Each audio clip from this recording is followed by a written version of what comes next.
Bismillah, Assalamualaikum warahmatullahi wabarakatuh.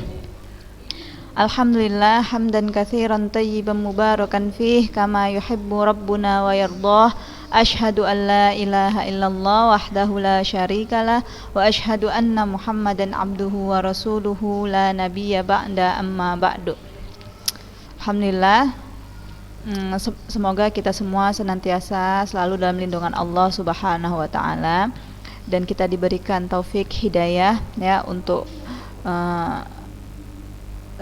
ringan dalam melakukan amal ketaatan, dan serta Allah berikan kita kemudahan untuk memahami dan menghafal materi kita di pagi hari ini. Ya, semoga anak-anak ustazah sudah duduk rapi ya, melakukan persiapan diri sebelumnya ya, karena kita akan mempelajari hadis Rasulullah Sallallahu Alaihi Wasallam. Dan semoga juga anak-anak ustazah sudah menghafal hadis yang kurang lebih 3 baris ini ya, yang 2 baris ini, dan insya Allah sangat gampang, kalimat-kalimat kata-katanya pun sudah biasa kalian dengar ya. Hadis arba'in yang ke-22 ya, salat, puasa, menghalalkan yang halal dan mengharamkan yang haram. Al-hadits tsani wal 'ashrun.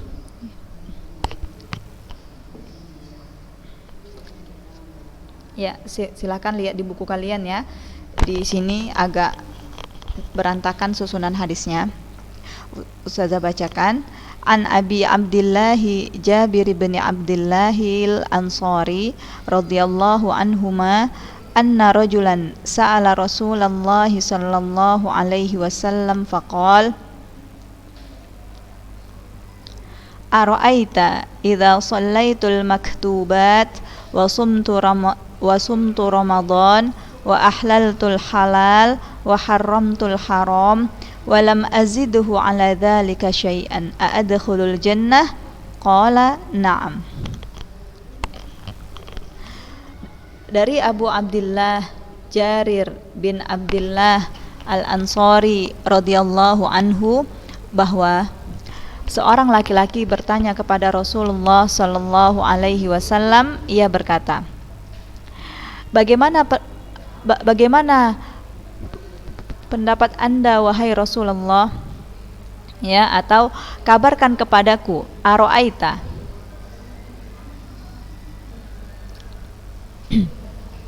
Mana di sini?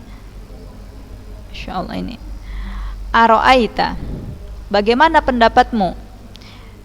Ya, seorang laki-laki tadi bertanya kepada Rasulullah sallallahu alaihi wasallam, apabila aku mengerjakan salat fardu, kemudian berpuasa di bulan Ramadan, kemudian aku menghalalkan apa yang telah dihalalkan, dan aku mengharamkan apa yang telah Allah haramkan, dan aku tidak menambahnya sedikit pun dari itu, yakni aku tidak akan tambah ya, aku hanya mengerjakan amalan-amalan wajib saja, ya salat, ya puasa, yang halal ya saya akui halal dan saya amalkan, dan yang haram saya akui itu haram serta saya tinggalkan. Lalu dia bertanya, apakah aku akan masuk surga wahai Rasulullah? Ya. Nabi SAW menjawab, iya. Naam. Nah, kita ulang sedikit. Makna dari wa haramtul haram ya, aku haramkan yang haram, adalah aku menjauhi hal yang haram tersebut, serta ada pengakuan bahwasanya perkara yang haram ini adalah benar dari Allah yang telah mengharamkannya. Ada keimanan di dalam hati kita ya, ini memang haram, yang mengharamkan ini Allah, dan saya sebagai hamba Allah saya harus patuh. Dan juga makna dari ahlaltul halal ya, aku menghalalkan yang halal, iya aku menghalalkannya lalu melakukannya dengan meyakini kehalalan tersebut. Wallahu a'lam. Ya, di minggu lalu kandungan hadis ke-22 ini yang pertama adalah hadis tersebut menjelaskan ihwal kadar semangat yang dimiliki para sahabat terkait kemauan bertanyanya tentang ilmu. Ya. Nah, yang kedua, hadis tersebut di atas memberikan penjelasan kepada kita bahwasanya sholat, berpuasa itu adalah salah satu sebab masuk surga. Alhamdulillah.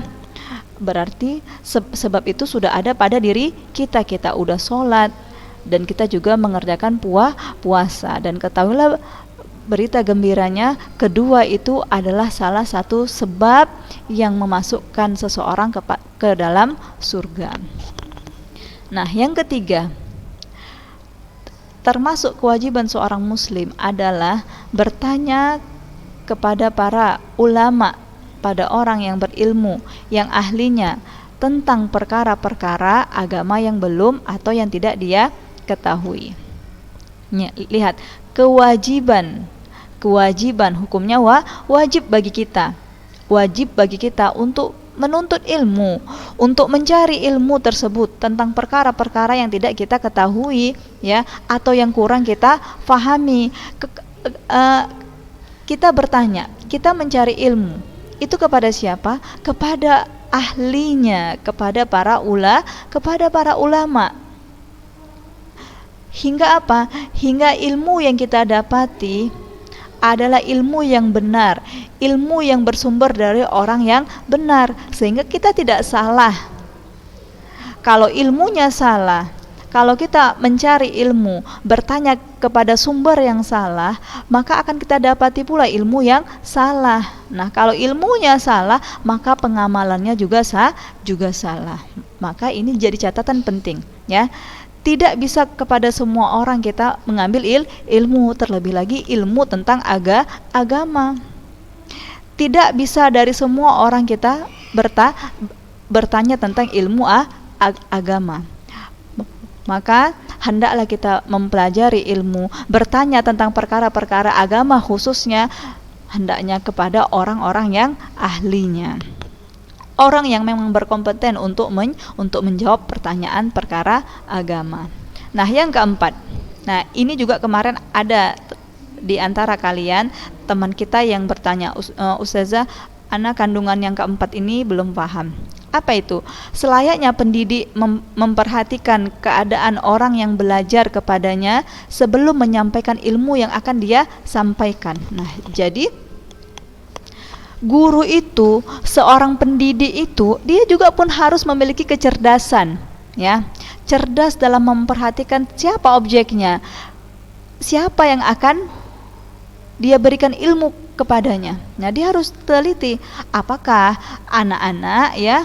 Nah, usia berapa, ya, agar apa?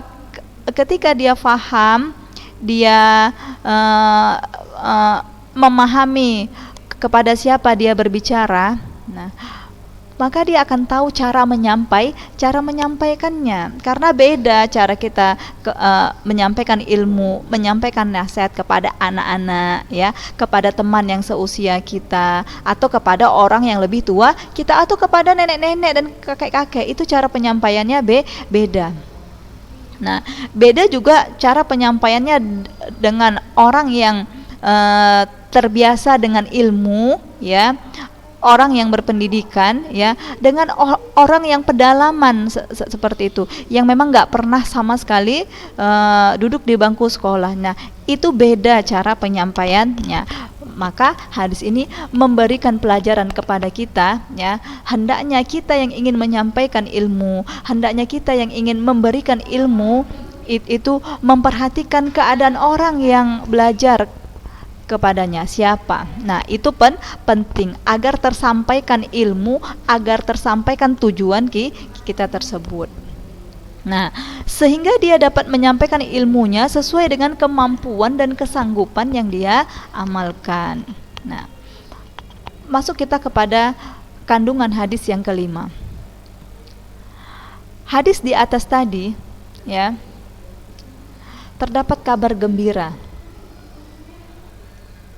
Apa itu?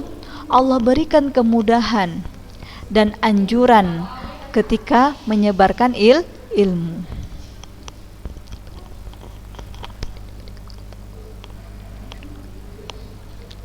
Ya.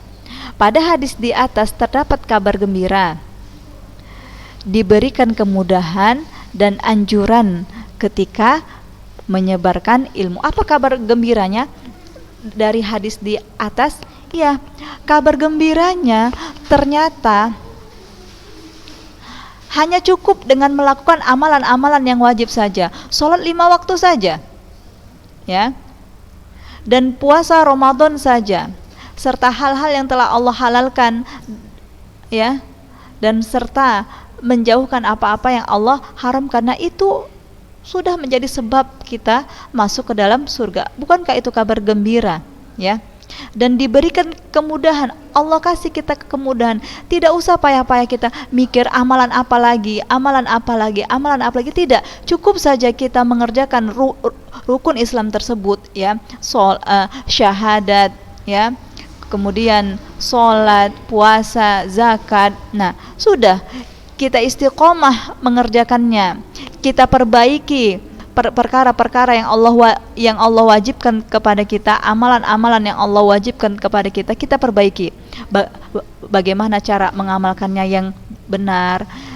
Kita berusaha semampunya untuk sesuai dengan sunnah Rasulullah Sallallahu Alaihi Wasallam, alias kita tingkatkan kualitas amalan yang sedikit tadi, amalan yang mudah tadi kata Allah, hanya sholat, hanya puasa. Kita tingkatkan kualitasnya, meskipun sholat kita hanya 5 waktu, ya, tidak lebih dari itu. Sholat sunnah mungkin tidak, ya, sholat lail tidak, sedekah tidak, berpuasa sunnah Senin Kamis tidak, ayyamul bid tidak. Akan tetapi cukup dengan yang wajib-wajib saja, namun kita perhatikan kualitasnya, terus kita tingkatkan kualitasnya, lalu kita kerjakan dengan penuh keimanan dan penuh harap. Maka ini adalah sebuah kemudahan bagi seseorang masuk ke dalam surga. Dan juga hadis tersebut terdapat anjuran ketika menyebarkan ilmu. Nah, kandungan yang keenam, sederhana atau bersahaja dalam menunaikan kewajiban serta meninggalkan larangan. Kedua itu dapat memasukkan ke dalam surga. Bersahaja, ya, tidak terlalu berlebih-lebihan, ya, dan pula tidak meremehkan. Jadi sederhana saja kita dalam menunaikan kewajiban tersebut, tapi tetap seperti yang kata Ustazah tadi, sesuai dengan sunnah Rasulullah Sallallahu Alaihi Wasallam. Karena apa?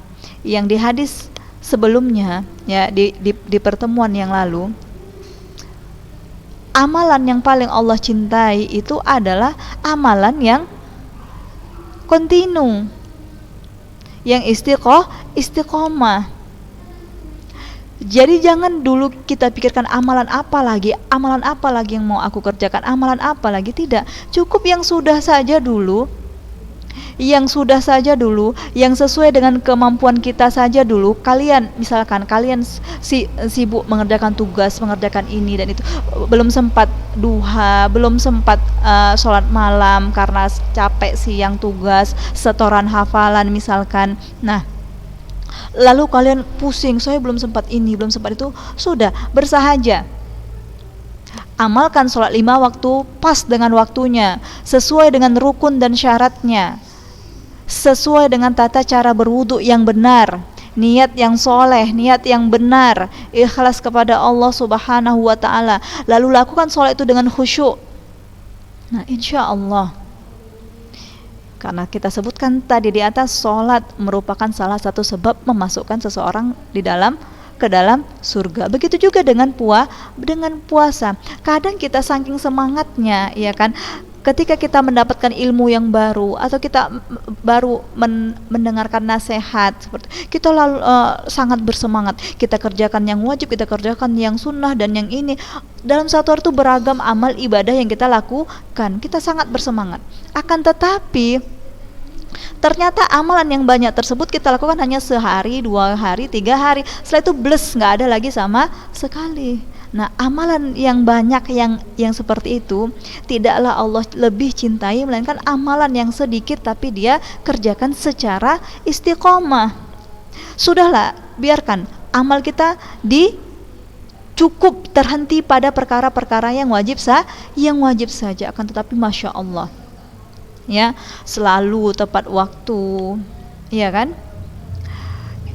Amalan hatinya, keikhlasannya masya Allah, kekhusyukannya, bacaannya, serta dia rindu menunggu waktu sholat yang berikutnya. Subhanallah.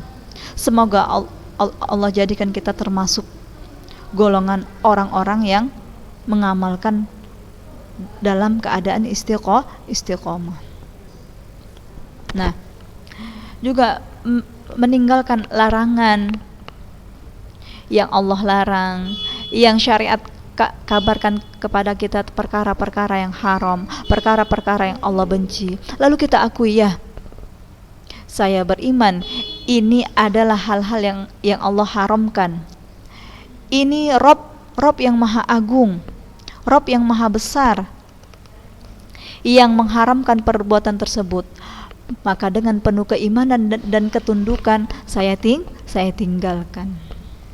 Nah, dan amalan seperti itu adalah amalan yang dapat memasukkan kita ke dalam surga. Beda tentunya dengan seseorang yang meninggalkan perkara yang Allah larang karena dia nggak sempat melakukannya. Itu beda, ya. Atau karena nggak terpikir untuk melakukannya. Nah, atau ya sudahlah, kalau memang haram ya sudah, memang saya juga nggak suka melakukannya. Nah, itu beda kedudukannya dengan orang yang meninggalkan perkara yang Allah larang dengan penuh peresapan di dalam hati, penuh keimanan. Ya, saya tinggalkan ini karena Allah benci, saya harus patuh dengan Rob saya. Kalau saya kerjakan, saya diancam dengan neraka. Nah, itu beda dengan orang yang meninggalkan hal yang Allah larang karena memang nggak suka itu, karena memang pas dia nggak punya waktu dan nggak sempat untuk melakukannya. Wallahu a'lam. Nah, adapun kandungan hadis yang ketujuh adalah sebab yang mendasar dan prinsip utama yang menyebabkan manusia dimasukkan ke surga adalah mentauhidkan Allah. Ya, ini udah berulang-ulang kali kalian ketahui, ya. Akan tetapi di setiap hadis, di setiap poinnya ini diulang kembali. Saya ulangi. Sebab yang mendasar dan prinsip utama yang menyebabkan kita dimasukkan Allah ke dalam surga adalah tauhid. Jadi anak-anakku, jangan pernah malas belajar tauhid. Jangan pernah merasa bosan, atau jangan pernah merasa udah cukup, saya udah tahu tauhid itu, pokoknya nggak boleh berbuat syirik. Tidak, ya, jangan pernah merasa cukup akan ilmu tauhid.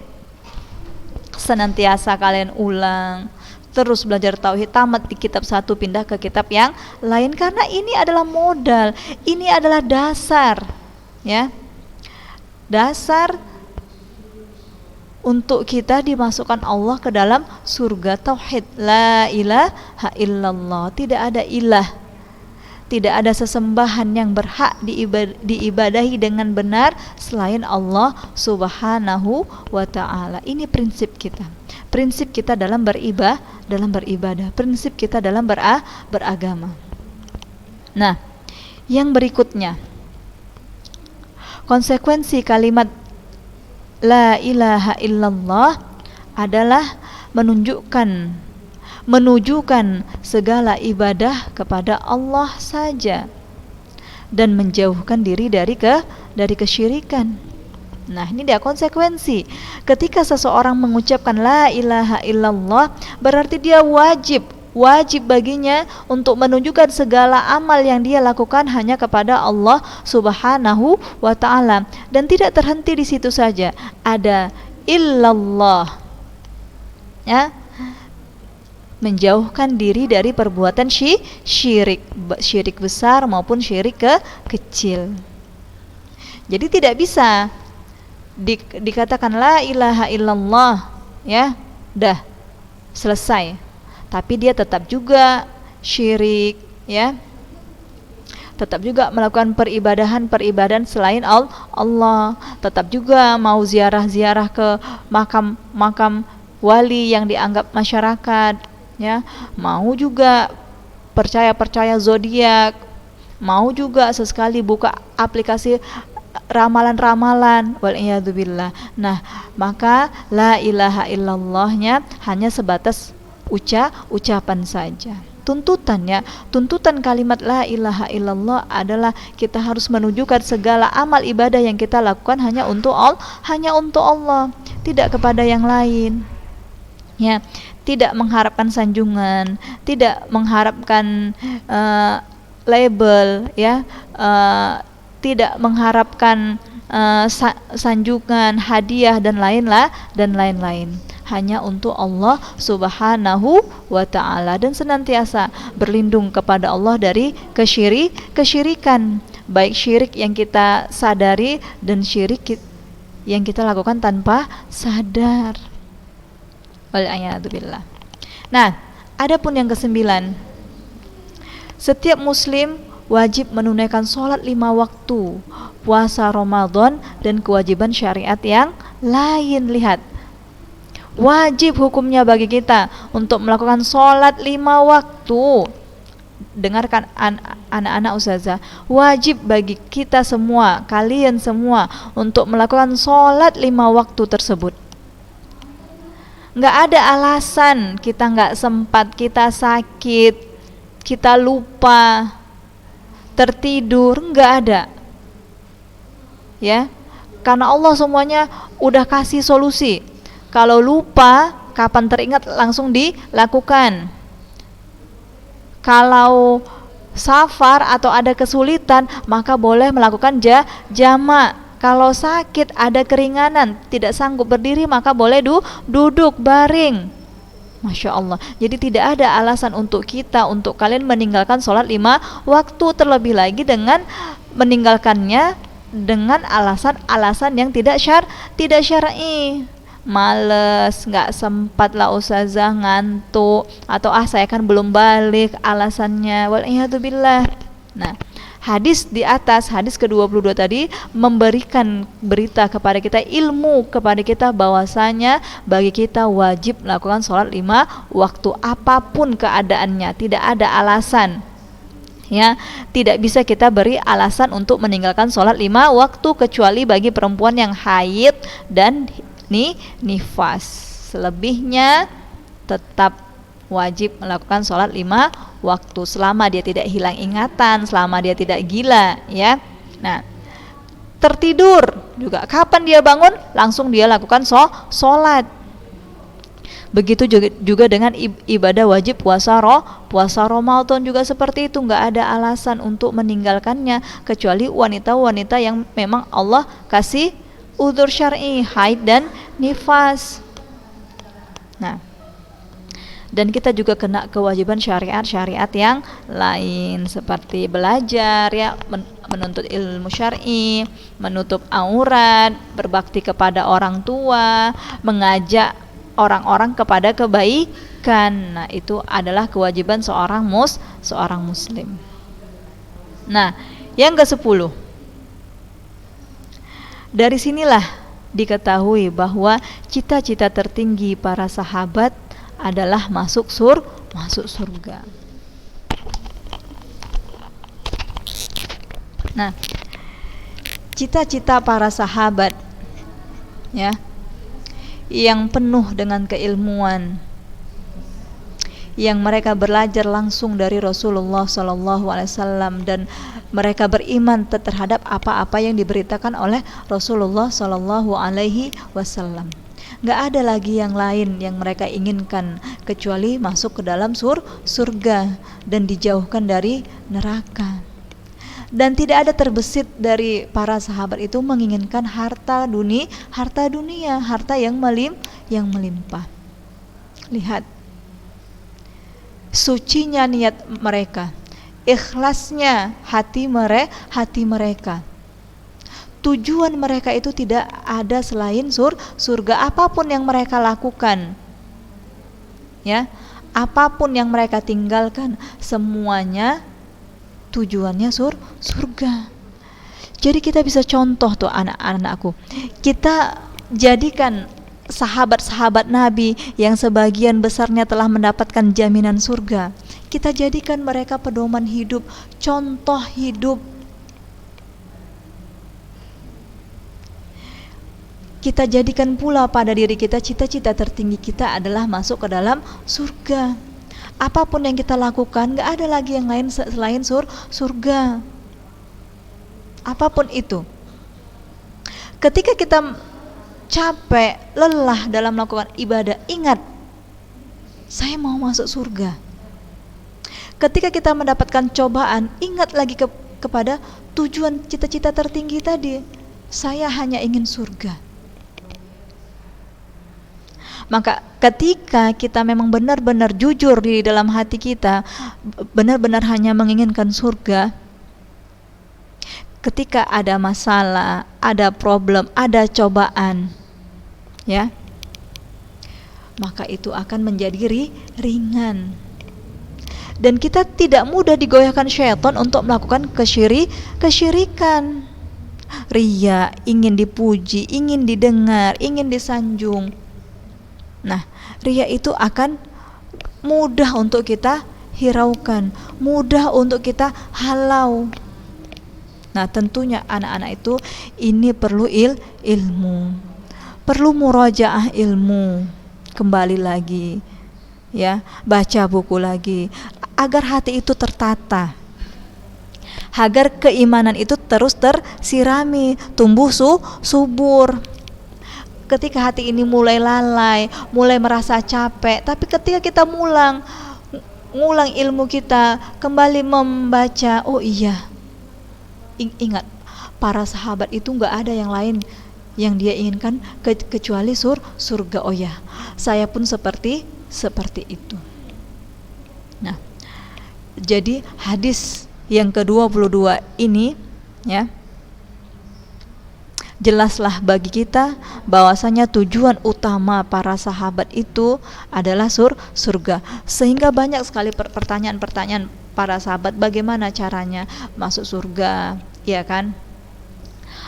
Amalan apa yang paling afdol, yang membuat saya masuk ke dalam surga? Amalan apa yang menghapuskan kesalahan-kesalahan? Yang mereka pikirkan itu hanya surga dan surga.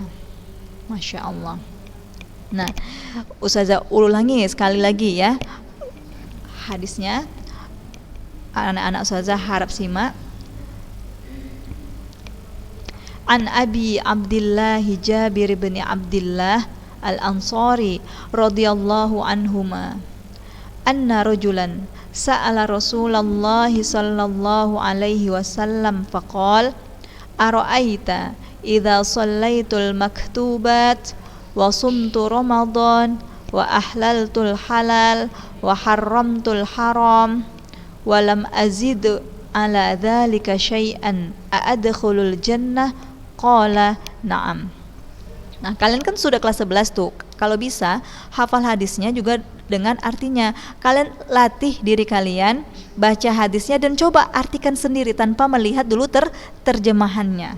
Ya, dari Abi Abdillah, ya, Abu Abdillah Jabir bin Abdillah dan seterusnya. Faqala, udah tahu artinya. Aro'aita idza shallaitu. Oh, shallaitu itu berasal dari kata shalla, artinya salat. Shallaitu ini fi'il madhi. Oh, apabila saya telah melakukan salat dan seterusnya. Wallahu a'lam. Ya, semoga bermanfaat dan kalian hafalkan hadisnya ya. Walaupun Ustazah belum punya jadwal untuk nerima setoran kalian, ya, akan tapi Ustazah harapkan kalian udah mulai menghafal hadis yang pertama dan hadis yang kedua. Dan jangan tunggu tumpuk.